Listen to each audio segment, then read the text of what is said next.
early April 2016 at the Yamhill Heritage Center just outside of McMinnville, Oregon. The Oregon Draft Horse Breeders Association held its 50th annual plowing match.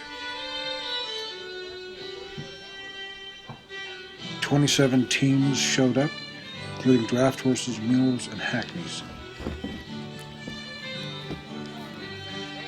First of all, I want to thank all you guys for coming out this morning.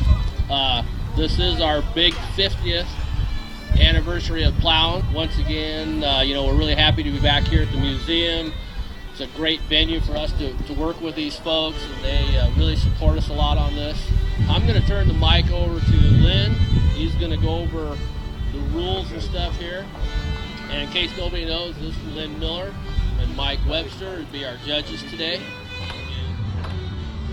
The field was laid out in identical sized plots, each of them numbered with 2 stakes, and the contestants just before the plowing match drew numbers from a hat to determine which plot they would be plowing.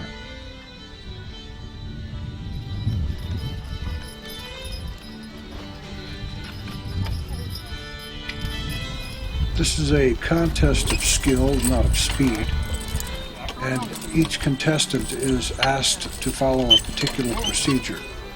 Striking out from one stake to the opposing stake to lay a furrow that would begin their crown.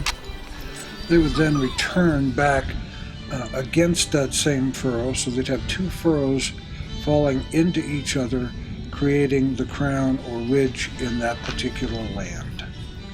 They would continue around that crown furrow, going G at each end or turning to the right, and make 6 rounds before they would then plow haw or to the left to the opposing contestant's plot until they had come to a point where they would create a dead furrow.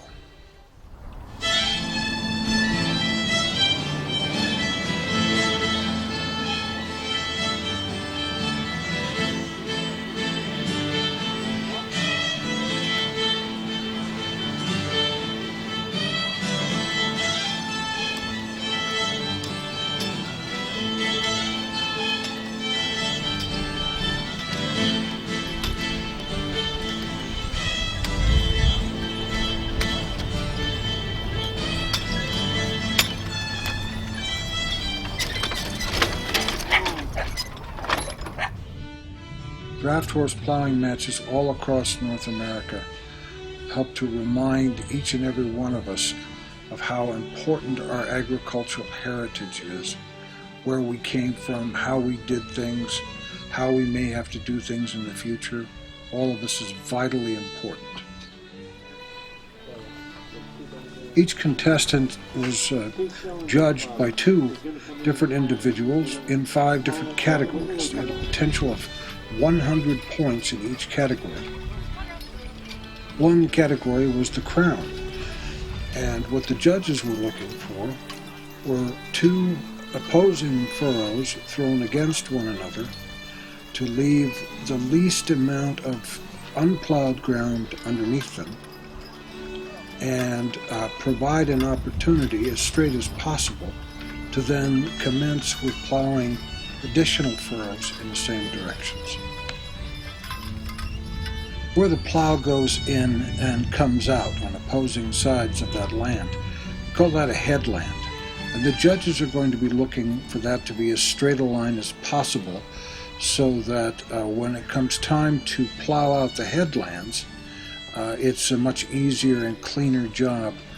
The judges also look at the furrows to see how straight they are, how clean they are, and if they are at the proper depth.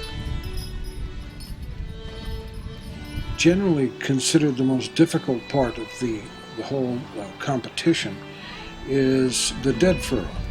That's when each contestant is to create a trough at the end, and they have to work consciously so that what results is a thin strip that's just exactly the right width for one pass to plow it over and empty out that that trough or dead furrow.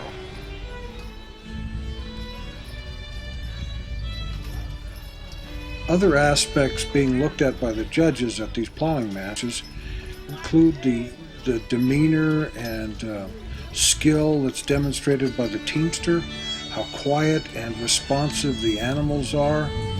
We like to see a team that moves out steady together and moves nice and slow at a pace, especially with a walking plow, that doesn't aggravate what the plowman has to do following along in the furrow.